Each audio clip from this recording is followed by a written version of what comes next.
लहान मुलांच्या कर्ण शस्त्रक्रियेसाठी 0 ते 2 वर्षाची वयोमर्यादा वाढवून ती 0 ते 5 वर्षापर्यंतची करण्यात आली आहे। यापुढे या लहान मुलांच्या कर्ण शस्त्रक्रियेसाठी लागणारा 5 ते 7 लाखांपर्यंतचा खर्च महात्मा फुले आरोग्य योजनेतून केला जाणार अशी माहिती राज्याचे आरोग्यमंत्री प्रकाश आंबेडकर यांनी दिली आहे। विधान परिषद सदस्य इंद्रिस नाईकवाडी यांनी लहान मुलांच्या कर्ण शस्त्रक्रियेसाठी विधिमंडळामध्ये प्रश्न उपस्थित करून पाठपुरावा केला, त्यामुळे या मुलांना आरोग्य सुविधा उपलब्ध होऊ शकल्या असंही मंत्री आंबेडकर यांनी यावेळी सांगितलं।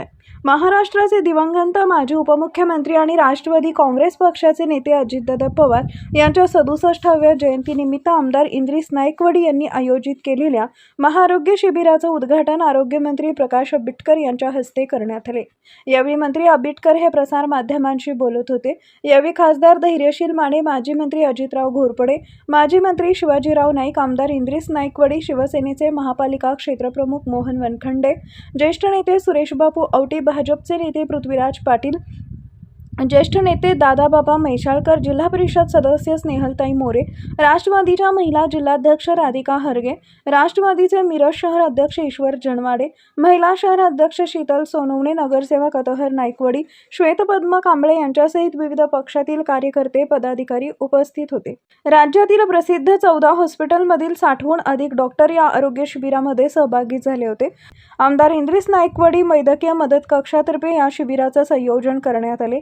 या शिबिरामध्ये सांगली जिल्ह्यातील गरजू रुग्णांची मोफत आरोग्य तपासणी करण्यात आली, तसेच पुढील शस्त्रक्रिया व मोफत उपचार केले जाणार आहेत।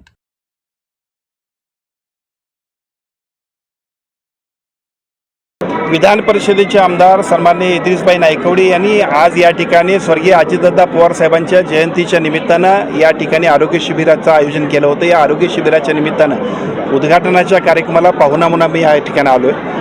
मी आपल्याला सांगतो की महाराष्ट्र शासनाच्या ज्या काही सार्वजनिक आरोग्य विभागाच्या योजना आहेत त्यातल्या 2 महत्त्वपूर्ण योजना अतिशय चांगल्या पद्धतीने आम्ही राबवतो आणि इंद्रिसभाई नाईकवाडी हे विधान परिषदेमध्ये सातत्यानं या सगळ्या प्रश्नासाठी अतिशय आग्रही पद्धतीनं मांडत असतात। त्यातली पहिली योजना म्हणजे लहान बच्चू जे आहेत ते 0 ते 2 वयोगटापर्यंतच्यासाठी आमच्याकडे सेंट्रल गव्हर्नमेंटची योजना होती। सातत्यानं आपल्या सगळ्यांची मागणी, विशेषतः मिरजमधल्या सगळ्या पेशंट आणि डॉक्टरांची मागणीसुद्धा इंद्रिसभाईंनी विधानसभेमध्ये सुद्धा मांडली आणि त्याच्यानंतर 0 ते 2 वयोगटातल्या या सगळ्या योजनेमध्ये 0 ते 5 वयोगटापर्यंत केंद्र शासनाची मान्यता घेऊन आम्ही सगळेजण कॉक्लिअर इम्प्लांट जे आहे त्या कॉक्लिअर इम्प्लांटसाठी आम्ही सगळ्यांनी तरतूद केली, मान्यता घेतली।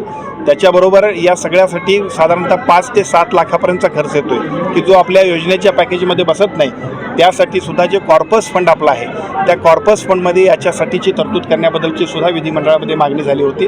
त्यासाठीचा प्रस्ताव करण्यासाठी सुद्धा महात्मा फुले आरोग्य योजनेमध्ये आम्ही सूचना दिलेल्या आहेत की ज्याचा फायदा सर्व छोट्या बच्चूंना, सर्वसामान्य नागरिकांना होणार आहे। स्वर्गीय अजितदादा पवारसाहेब यांची पहिल्यांदा 67वी जयंती साजरी होते आणि सर्व महाराष्ट्रात त्यांच्या माध्यमातून काही सामाजिक उपक्रम राबवण्याचं आवाहन करण्यात आलेलं होतं। त्यापैकी मी आरोग्याची जबाबदारी घेतली आमच्या जिल्ह्यातली आणि आरोग्य शिबिराचं आयोजन माझ्याकडे घेतलेलं आहे। त्या आरोग्य शिबिराच्या माध्यमातून आम्ही शिस्तबद्धपणानं फॉर्म्स भरून घेतले रुग्णांचे।